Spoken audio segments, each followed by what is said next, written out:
Ibu bapak, saudara-saudari dan adik-adik yang terkasih, pada hari ini kita merayakan Hari Raya Hati Yesus yang Maha Kudus. Kalau kita merenungkan hati Yesus yang Maha Kudus, artinya kita melihat betapa lembutnya hati Yesus. Dan kita bisa melihat bukti-buktinya kelembutan hati Yesus. Bagaimana Yesus belajar mengampuni, meskipun ada rasul yang mengkhianati, menyangkal.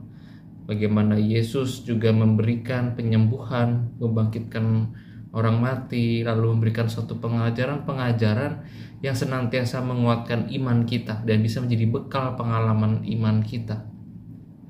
Disitulah tindakan-tindakan nyata dan tindakan-tindakan konkret atas hati kudus Yesus. Hati Yesus yang Maha Kudus dan kita hormati pada hari ini. Kita percaya bahwa dalam kehidupan kita tidak semua itu bisa berjalan dengan baik-baik saja. Ada kalanya kita berhadapan dengan situasi yang tidak baik-baik saja. Situasi di mana kita merasa lelah, situasi di mana kita merasa hidup ini berbeban berat. Tetapi dalam bacaan ini dari Matius 11 ayat 25 sampai 30 memberikan suatu gambaran di mana Yesus yang mewahyukan dirinya sebagai juru selamat, di mana Yesus yang mewahyukan dirinya sebagai putra Allah pasti punya tujuan mengapa ia hadir dan mau hidup bersama manusia. Bahwa sebetulnya Yesus ingin merangkul mereka yang menderita.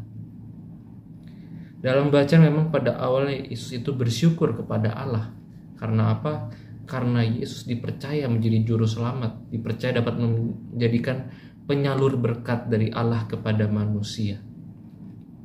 Itulah yang menjadi suatu hal di mana kita melihat siapakah sosok Yesus ini. Mengapa Yesus mau melakukan mujizat, mau melakukan penyembuhan? Karena Yesus mau menjadi berkat Allah di dunia.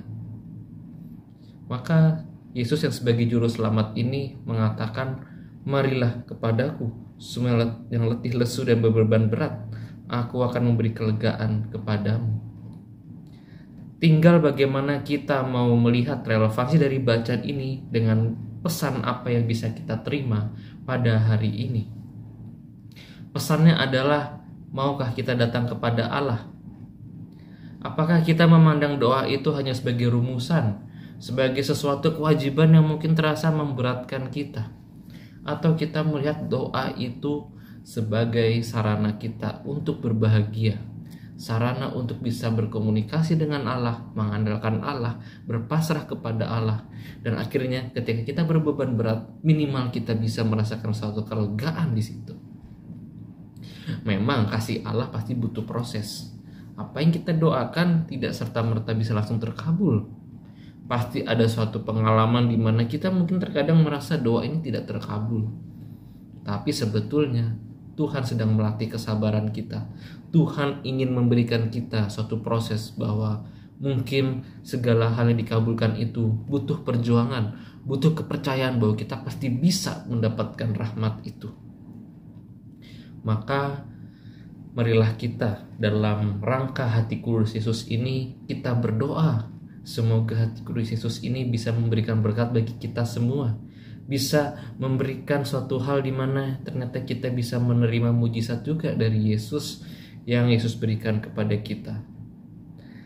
Maka dari itu marilah kita tekun berdoa menjadi pribadi yang semoga bisa menjadi berkat atas doa-doa kita dan bukan memandang doa sebagai rumusan tetapi sebagai kesempatan untuk merasakan kisah bahagia dengan Tuhan.